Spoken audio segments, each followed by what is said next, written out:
Hello students, welcome back in my class. और आज की इस क्लास में हम पिछली बातों को ही आगे बढ़ाएंगे और हम सॉल्व कर रहे हैं कक्षा 12 का अंग्रेजी का मॉडल पेपर। और इस पेपर के मेरे अब तक 3-4 वीडियो आ चुके हैं। और यदि आपने मेरे पिछले वीडियो नहीं देखे हैं तो प्लीज़ सब्सक्राइब करें मेरा चैनल, विज़िट करें मेरे चैनल को study time by Rajesh Sharma. और वहाँ आप मेरे पिछले वीडियो आप देख सकते हैं। और इस वीडियो में हम जो पेपर हमारे सामने है बचा हुआ उसको सॉल्व करेंगे। तो लेट्स बिगिन। और ये रहा आपका क्वेश्चन नंबर 27। और 27 जो क्वेश्चन है आपका वो इस तरह है, यू आर रेहाना और Rahim living in Kota and pursuing MCA।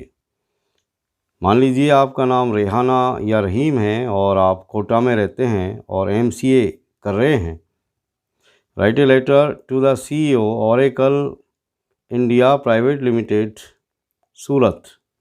आपको एक पत्र लिखना है CEO को, Oracle India private limited company के CEO को जो सूरत में है, for the post of a software engineer giving your resume. और आपको ये जो पत्र लिखना है वो सॉफ्टवेयर इंजीनियर के पद के लिए आपको ये पत्र यहाँ पर लिखना है और इसमें आपको अपना रिज्यूमे भी देना है। तो डियर स्टूडेंट, जैसा कि हमने इस क्वेश्चन को पढ़ा तो आप समझ गए होंगे कि ये एक जॉब एप्लीकेशन है। और ये जो आपका 27 नंबर का क्वेश्चन है ये 6 मार्क्स का है और इसमें भी आपके यहाँ पर 3 ऑप्शन दिए हुए हैं। यानी आप इन तीनों ऑप्शंस में से कोई सा भी एक क्वेश्चन जो आपको आता हो वो आपको सॉल्व करना है। तो ये आपकी बहुत अच्छी सुविधा यहाँ पर होने वाली है कि आपको यहाँ भी 3 ऑप्शंस दिए गए हैं। तो सबसे पहले हम इसको सॉल्व करेंगे।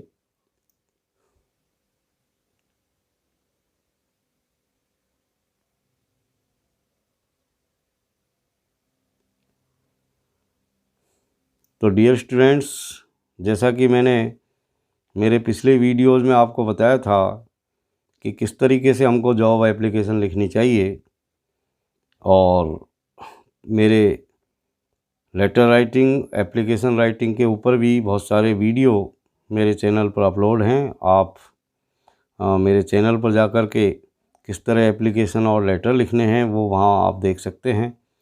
और यहाँ हम बात करेंगे इस जॉब एप्लीकेशन की।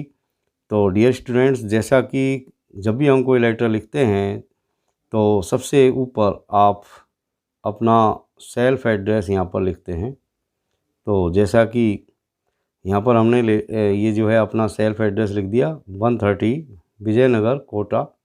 जैसा कि आपका एड्रेस क्वेश्चन में आया था कि आप कोटा के रहने वाले हैं। और उसके जस्ट नीचे आपको ये डेट यहाँ पर डालनी है। तो ये कुछ स्टेप्स हैं लेटर राइटिंग के जो आपको फॉलो करने हैं। यानी सबसे ऊपर आप जो है अपना सेल्फ एड्रेस लिखेंगे और उसके बाद में आपको डेट डालनी है, लेटर लिखने की डेट। और उसके जस्ट नीचे आपको रिसीवर्स एड्रेस लिखना है, यानी लेटर आपने किसको लिखा है वो यहाँ पर उसका यहाँ पर हवाले देना। जैसे आप ये जॉब एप्लीकेशन लिख रहे हैं the CEO Oracle India private limited Surat, तो ये एड्रेस हमने यहाँ पर लिख दिया है। और उसके बाद में अगला जो स्टेप आता है वो होता है सब्जेक्ट, कि भाई ये जो आप लेटर या एप्लीकेशन लिख रहे हैं वो किस विषय पर लिख रहे हैं। तो यहाँ पर आपका सब्जेक्ट हो गया application for the post of a software engineer. तो ये जो जॉब एप्लीकेशन है इसमें आप पोस्ट ऑफ ए के बाद में जिस पद के लिए भी आप आवेदन करते हैं वो यहाँ पर आप लिख सकते हैं। जैसे आप यहाँ पर सॉफ्टवेयर इंजीनियर के लिए आवेदन कर रहे हैं तो सॉफ्टवेयर इंजीनियर आपने यहाँ लिख लिया। यदि आप एक जो है क्लर्क के लिए आवेदन करते तो आपको लिखना था application for the post of A clerk. तो इस तरीके से आपको जॉब एप्लीकेशन का यहाँ पर सब्जेक्ट डालना है। और उसके बाद में हम सैल्यूटेशन लिखेंगे और सभी अनजान व्यक्तियों के लिए हम अधिकतर डियर सर या सर का इस्तेमाल करते हैं, तो यहाँ पर हमने ये लिख दिया डियर सर। और इसके बाद में हम इस लेटर को आगे बढ़ाएंगे, यानी इस जॉब एप्लीकेशन को आगे बढ़ाएंगे और इस तरीके से इसकी शुरुआत करेंगे। It is with reference to your advertisement in the Dainik Bhaskar on February 20, 2021 for the post office software engineer. यानी आपने लिखा कि मैं जो है आपको ये एप्लीकेशन जो लिख रहा हूँ वो आपका दैनिक भास्कर जो कि 20 फरवरी 2021 में जो आपने एडवर्टाइजमेंट दिया था उसके संदर्भ में मैं आपको ये एप्लीकेशन लिख रहा हूँ सॉफ्टवेयर इंजीनियर के पद के लिए। फिर आपने आगे लिखा presently I am pursuing my MCA। जैसा कि प्रश्न में आपसे पूछा गया था, बताया गया था आपको कि आप MCA कर रहे हैं, तो आप इसका हवाला भी यहाँ पर देंगे, रेफरेंस देंगे। Presently I am pursuing my MCA, यानी मैं वर्तमान में मेरी MCA का कोर्स कर रहा हूँ।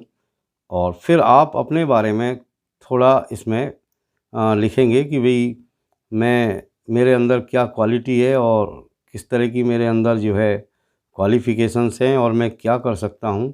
तो वो सारी बात यहाँ पर आपको बतानी है। जैसे आपने लिखा कि I am a smart confident and hard working lady, कि मैं एक स्मार्ट, आत्मविश्वासी और कठोर परिश्रमी महिला हूँ ऑफ 24 ईयर्स, और मेरी आयु 24 साल है। विद प्लीजिंग पर्सनैलिटी, इसके अलावा मेरी जो पर्सनैलिटी है वो बहुत ही अच्छी है।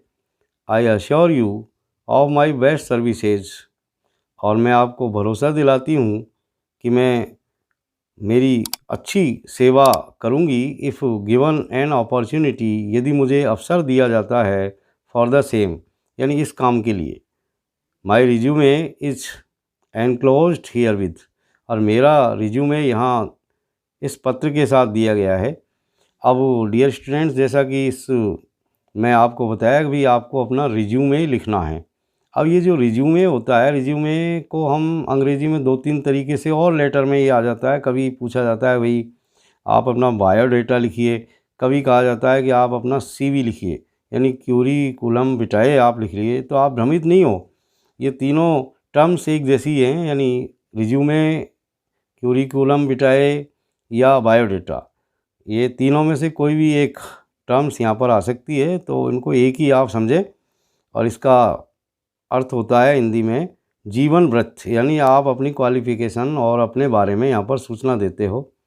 और अब अंत में हमने इसका सब्सक्रिप्शन आपको करना है योर्स फेथफुली करके। जब भी हम अनजान व्यक्तियों को, अधिकारियों को पत्र लिखते हैं तो यहाँ पर हम योर्स फेथफुली जो है अपने सब्सक्रिप्शन में लिखते हैं, और उसके बाद में अपना नाम यहाँ पर लिख देते हैं, लिखने वाले का नाम। जैसे रेहाना यहाँ पर लिखने वाली है, तो यहाँ पर हमने रेहाना लिख दिया। अब आप ये देख लीजिए कि आपको रिज्यूमे या बायोडाटा कैसे लिखना है। तो आप सबसे पहले अपना नाम लिखें, जो भी लेटर के अंदर आया तो आपने लिख दिया भाई रेहाना। फिर फादर्स का नेम लिखें, तो इसमें आप भ्रमित नहीं हो, फादर्स नेम चाहो तो आप अपने ही पिताजी का नाम यहाँ पर लिख दें, क्योंकि लेटर में तो पिताजी का नाम आएगा नहीं।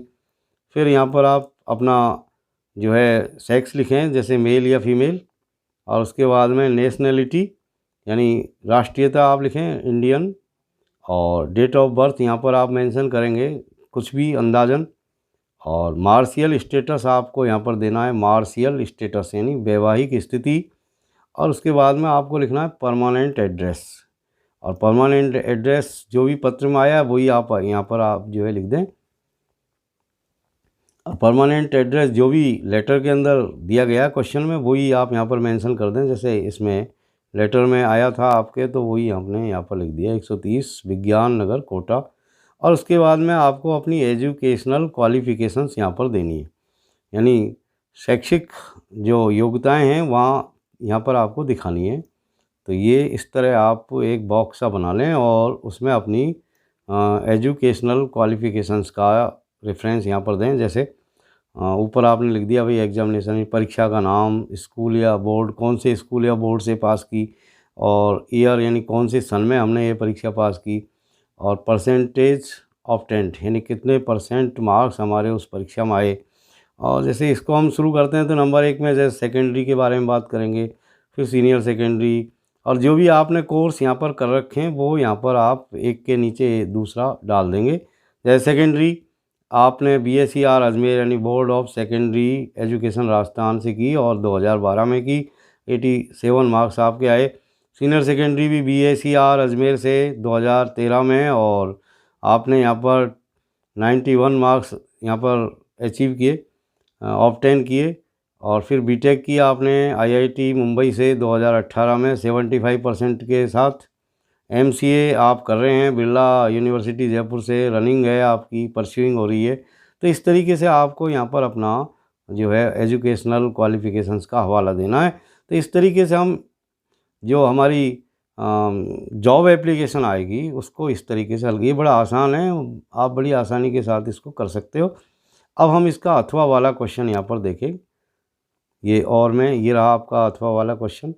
यू आर अंकुश और अनु लिविंग एट 3 बसंत विहार अजमेर। मान लीजिए कि आपका नाम अंकुश या अनु है और ये एड्रेस यहाँ पर दे रखा है आपका 3 बसंत विहार अजमेर, यानी ये आपका एड्रेस है। Write a letter to the editor, आपको एडिटर को एक पत्र लिखना है। किसका editor? The Times of India Jaipur को। Expressing your views on the topic, और आपको अपने व्यूज़ यानी अपने विचार व्यक्त करने हैं एक टॉपिक पर। टॉपिक है आपका influence of mobile and internet on students, यानी विद्यार्थियों के ऊपर मोबाइल और इंटरनेट का प्रभाव। तो इस विषय पर आपको अपने विचार व्यक्त करने हैं और ये लेटर आपको editor the Times of India Jaipur को लिखना है। तो हम एडिटर को किस तरीके से पत्र लिखेंगे वो हम यहाँ देखेंगे।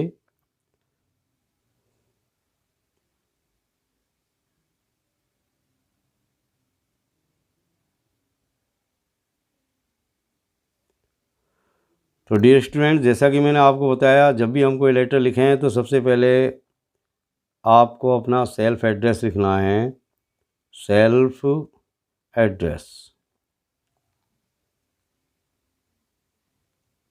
और सेल्फ एड्रेस के जस्ट नीचे आपको डेट डालनी है। जो भी डेट है आपकी वो आपको डेट डालनी है, और उसके बाद में आपको रिसीवर्स एड्रेस यहाँ पर लिखना है। रिसीवर्स एड्रेस यानी प्राप्त करने वाले का पता। तो आप किसको लिख रहे हैं? यहाँ आपने अपना एड्रेस लिख दिया 4 बसंत विहार अजमेर, और ये आपने डेट डाल दी 22 फरवरी 2021, और उसके बाद में आपने लिखा पत्र, आपने किसको लिखा? The editor the Times of India Jaipur को। और उसके नीचे इन स्टेप्स का हमको पालन करना है बच्चों, और उसके नीचे हम लिखेंगे सब्जेक्ट। सब्जेक्ट जैसा कि पत्र में हमको क्वेश्चन में बताया गया था कि जैसा कि क्वेश्चन में हमको बताया the influence of mobile and internet on students, तो यही हमारा जो है सब्जेक्ट हो गया। और फिर इसको हम शुरू करेंगे एडिटर को लिखने के लिए। तो हम सर, ये सैल्यूटेशन यानी संबोधन सर से करेंगे। तो हमने लिखा सर, और इसके बाद में ये main body of the letter यहाँ पर शुरू होती है। It will be very kind of you, आपकी मेरे ऊपर बहुत कृपा होगी। If you please publish my views, यदि आप मेरे व्यूज़ को पब्लिश कर दें, यानी मेरे विचारों को आप छाप दें। किसके विचार? About the influence of mobile and internet on students, मेरे जो विचार हैं विद्यार्थियों के ऊपर मोबाइल और इंटरनेट के प्रभाव, ये जो मेरे विचार हैं इनको आप अपने इन योर न्यूज़पेपर यानी आप अपने अखबार में यदि छाप देंगे तो ये आपकी मेरे ऊपर बहुत बड़ी कृपा होगी। और आगे आपने लिखा today we can see a smartphone in the hands of every student, आज स्थिति ये है कि हर विद्यार्थी के हाथ में जो है स्मार्टफोन देखा जा सकता है।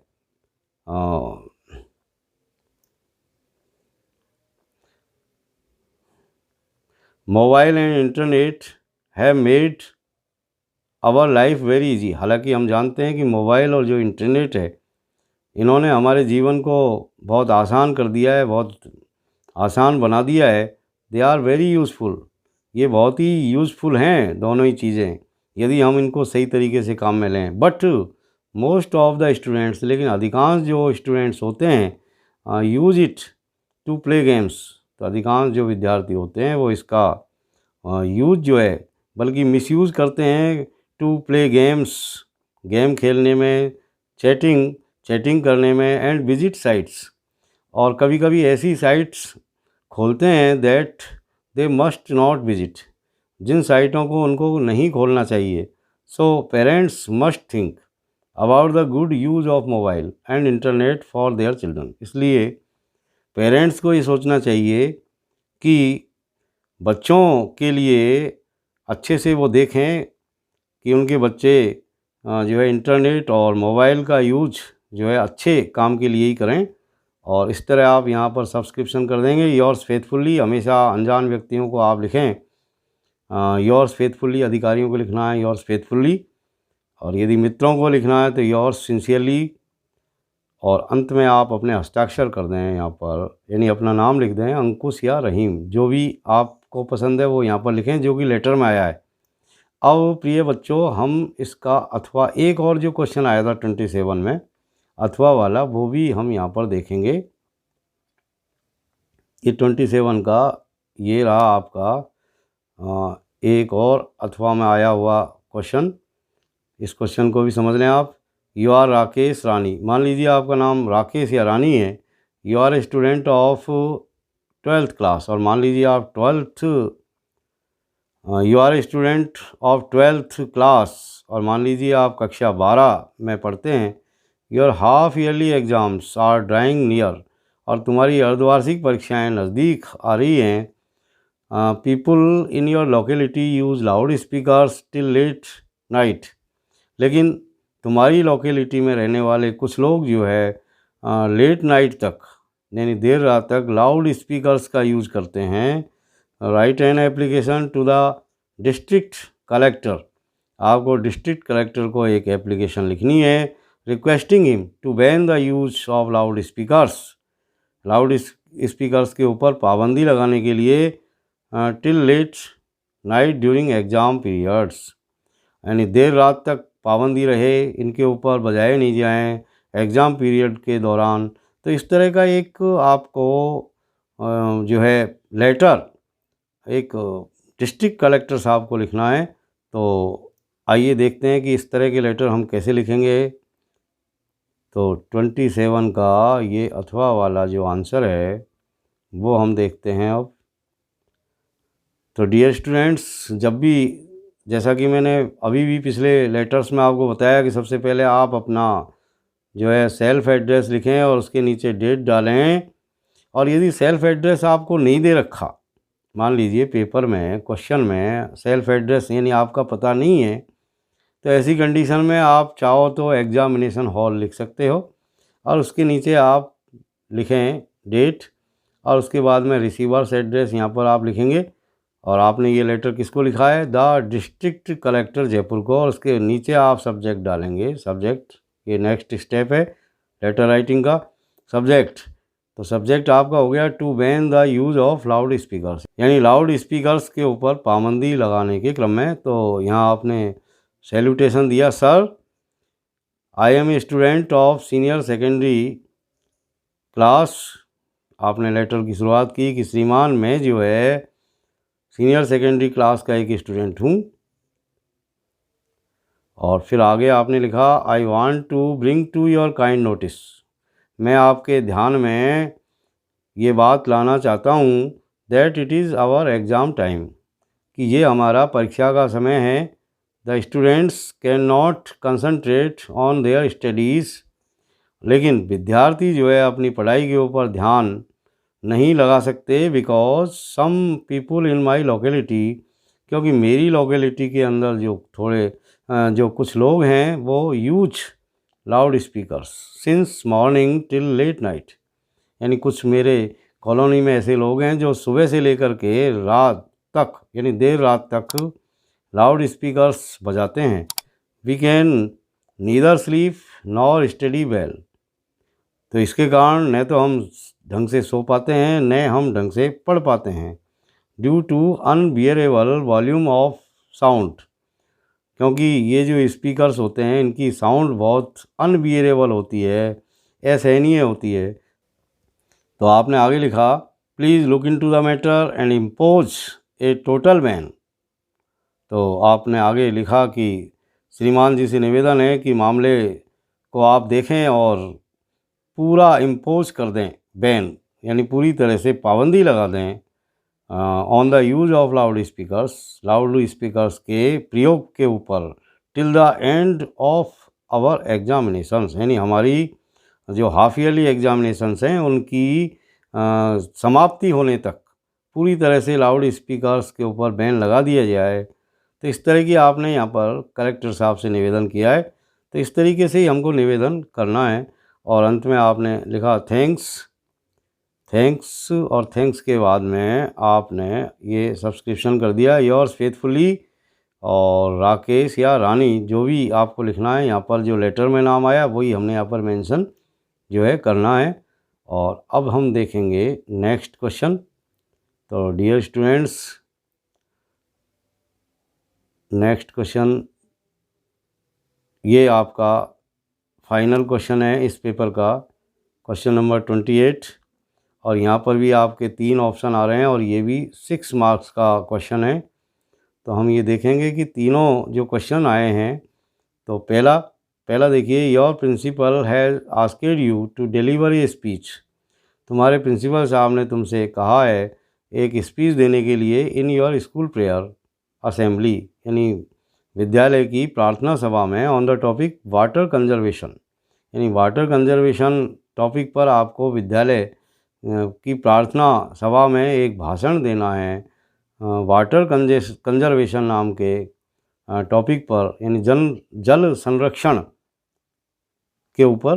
Write A speech on it in about 100 words. तो आपको वाटर कंजर्वेशन के ऊपर 100 शब्दों में एक जो है स्पीच यहाँ पर लिखना है। तो देखिए कैसे स्पीच लिखा जाता है, ये मैं आपको बता रहा हूँ यहाँ पर। तो ये रहा आपका क्वेश्चन नंबर 28 और हम स्पीच लिखेंगे इस तरीके से। वाटर कंजर्वेशन के ऊपर हमको असेंबली प्रेयर में, ये प्रेयर असेंबली में, तो वाटर कंजर्वेशन के ऊपर हमको विद्यालय की प्रेयर असेंबली में ये जो है बोलना है। तो ये रहा आपका आंसर 28 का। Honourable principal, my dear teachers and dear friends. तो इस तरह आप शुरुआत करेंगे प्रेयर असेंबली में। जब भी कोई आपको स्पीच देना हो तो इस तरीके से हम उसको लिखेंगे, honourable principal, my dear teachers and dear friends, I am Lalit, student of class 12th A. और फिर आगे आपको अपना परिचय देना है, थोड़ा सा इंट्रोडक्शन। जैसे आपने कहा कि I am Lalit, student of class 12 ए, कि मेरा नाम ललित है और मैं कक्षा 12 का छात्र हूँ। और फिर आगे आप लिखेंगे I want to deliver a speech on water conservation, यानी जो सब्जेक्ट आपको दिया गया है उसके बारे में आपको यहाँ पर बताना है। यानी मैं यहाँ पर जो आपको टॉपिक दिया गया था स्पीच का वाटर कंजर्वेशन, तो उसको यहाँ पर आपने मेंशन किया, यानी I want to deliver a speech, यानी मैं एक भाषण देना चाहता हूँ ऑन वाटर कंजर्वेशन, यानी जल संरक्षण के ऊपर। फिर आपने इसको शुरू किया आगे, यानी अब आपको जल संरक्षण के ऊपर ही चर्चा करनी है। तो वी ऑल नो दैट, यानी हम सभी जानते हैं कि no agricultural and physiological activity is possible without water, यानी बिना पानी के न तो कोई एग्रीकल्चरल न ही कोई फिजियोलॉजिकल एक्टिविटी संभव है। The economy of our country largely depends on agriculture. हम ये भी जानते हैं कि हमारे देश की जो इकोनॉमी है, जो अर्थव्यवस्था है, वो बड़े पैमाने पर एग्रीकल्चर के ऊपर ही डिपेंड करती है। और फिर आगे और आप बताइए, जल संरक्षण के ऊपर आपको बोलना है। But the sad is that, लेकिन बड़े दुख की बात है वो ये है कि इन आवर कंट्री, यानी most of the agriculture depends on seasonal rainfall, यानी हमारे देश के अंदर जो बुरी बात है वो ये है कि हमारे यहाँ की जो खेती है वो अधिकांशतः मौसमी बरसात के ऊपर ही निर्भर करती है। ऑफन द रेन इज इनएडिक्वेट और इरेगुलर, और अधिकांशतः जो बरसात होती है वो इनएडिक्वेट होती है यानी अपर्याप्त होती है, या इरेगुलर होती है यानी अनियमित होती है। इसलिए एग्रीकल्चर सफ़र्स बैडली, इसलिए हमारे यहाँ की जो खेती है वो बहुत ही बुरी तरीके से जो है पीड़ित होती है, यानी बहुत बुरी तरीके से प्रभावित होती है। इफ़ वाटर इज़ कंजर्व्ड, और यदि पानी का संरक्षण किया जाए तो it will prove very valuable for irrigation. तो ये संरक्षित जो पानी है वो हमारी सिंचाई के लिए बहुत ही मूल्यवान साबित होगा। एंड पावर प्रोडक्शन, इसके अलावा बिजली उत्पादन में भी इसका काम होगा। आगे और आप बताएंगे कि कंजर्व्ड वाटर विल रेज, यानी जो संरक्षित पानी, यानी जहाँ हम पानी को रोकेंगे तो उसके कारण एक चीज़ ये भी होगी, द यानी will raise the underground water level, यानी हमारा जो अंडरग्राउंड वाटर लेवल है वो भी बढ़ेगा, यानी पानी जो नीचे चला गया है वो थोड़ा ऊपर आएगा, उसका स्तर बढ़ेगा। But not wasting water, we can help in conserving water, यानी we can help in conserving water, हम हेल्प कर सकते हैं पानी के संरक्षण करने में।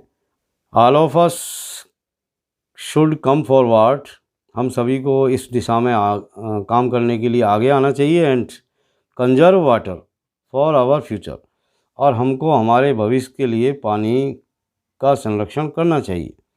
थैंक्स फॉर लिसनिंग मी, और अंत में आपने अपने भाषण का अंत इस तरह किया, धन्यवाद देते हुए कि आप सभी को धन्यवाद कि आपने मुझे सुना। अब हम इसका अथवा वाला क्वेश्चन देखेंगे 28 का, और ये रहा आपका अथवा वाला क्वेश्चन। तो डियर स्टूडेंट्स, इसको समझिए आप। तो डियर स्टूडेंट्स, पहले हम समझेंगे कि ये क्वेश्चन किस के लिए है। तो डियर स्टूडेंट्स, सबसे पहले हम इस क्वेश्चन को समझेंगे।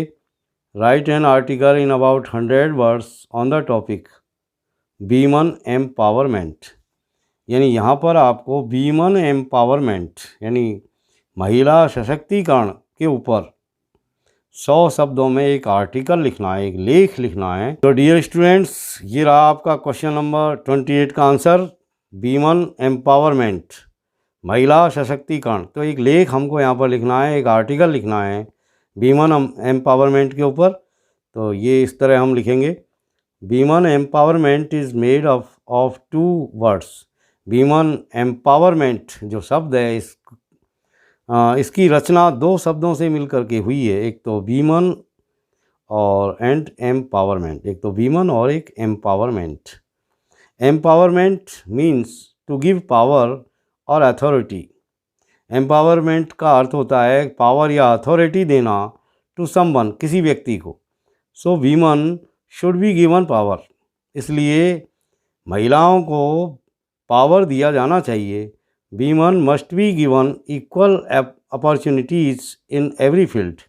इसके अलावा वीमेंस को हर क्षेत्र के अंदर बराबर की के जो अवसर हैं वो भी दिए जाने चाहिए। और इसके अलावा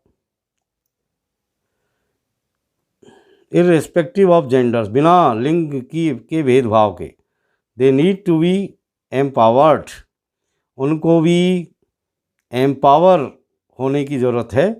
gender equality is first and foremost a human right. A woman is entitled to live in dignity.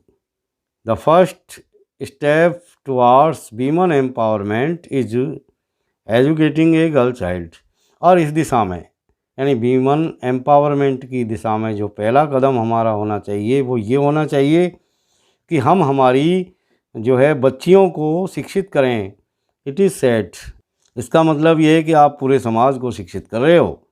Empowerment of women helps them, empowerment of women helps them to take their own decision with respect to life and family. Empowerment देने से ये होगा कि जो महिलाएं हैं, यानी empowerment के कारण ये जो एम्पावरमेंट है वो महिलाओं को उनके स्वयं के निर्णय लेने में और जीवन को बहुत ही सम्मानजनक जीने में, फैमिली के साथ जीने में जो है बहुत ही सहायता करेंगे।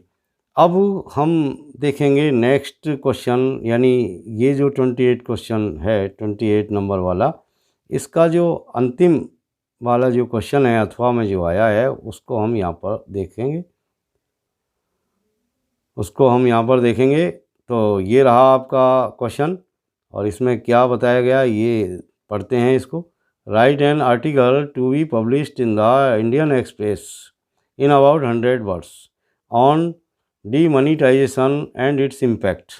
यानी यहाँ पर भी आपसे एक आर्टिकल लिखवाया गया है और आर्टिकल को आपको द इंडियन एक्सप्रेस नाम के पेपर के अंदर छपवाना है और आपको शीर्षक जो दिया गया, जो टॉपिक दिया गया है वो है डीमोनेटाइजेशन एंड इट्स इम्पैक्ट, यानी नोटबंदी और उनका प्रभाव। तो अब हम इसका भी आंसर देखते हैं डियर स्टूडेंट्स। तो डियर स्टूडेंट्स, ये रहा आपका answer, demonetization and its impacts, नोटबंदी और उसके प्रभाव। तो यहाँ हम देखेंगे इसका answer. Demonetization is a process in which a currency unit is no longer considered as a legal tender and a newer version replaces it. On 8 November 2016, PM made this decision and decided to give 50 days time to people to exchange the old 500 and 1000 rupee notes. We always need to demonetize the currency of the country. It affects black money. It reduces terrorism by reducing funding in the form of jali notes. It increases money in the government treasury. तो इस तरीके से हमने देखा कि demonetisation और उसके क्या प्रभाव होते हैं, डीमोनेटाइजेशन क्यों होती है और उसके क्या प्रभाव होते हैं देश के लिए, वो हमने यहाँ पर देखा। तो हमने पाया कि जो है डीमोनेटाइजेशन के कारण कुछ नोट बंद हो जाते हैं और कुछ नए नोट प्रचलन में आते हैं और ऐसा इसलिए किया जाता है जिससे कि टेररिज्म को फंडिंग बंद हो जाए और जाली नोट जो चलन में होते हैं वो समाप्त हो जाए। और इसके अलावा सरकार के ख़जाने में जो है मुद्रा बढ़ती है। तो कोई भी देश जो है इस तरह के निर्णय लेता है जब भी ज़रूरत पड़ती है। तो dear students, that's all for today. See you again in next video. Till then, keep watching my videos. Thank you very much.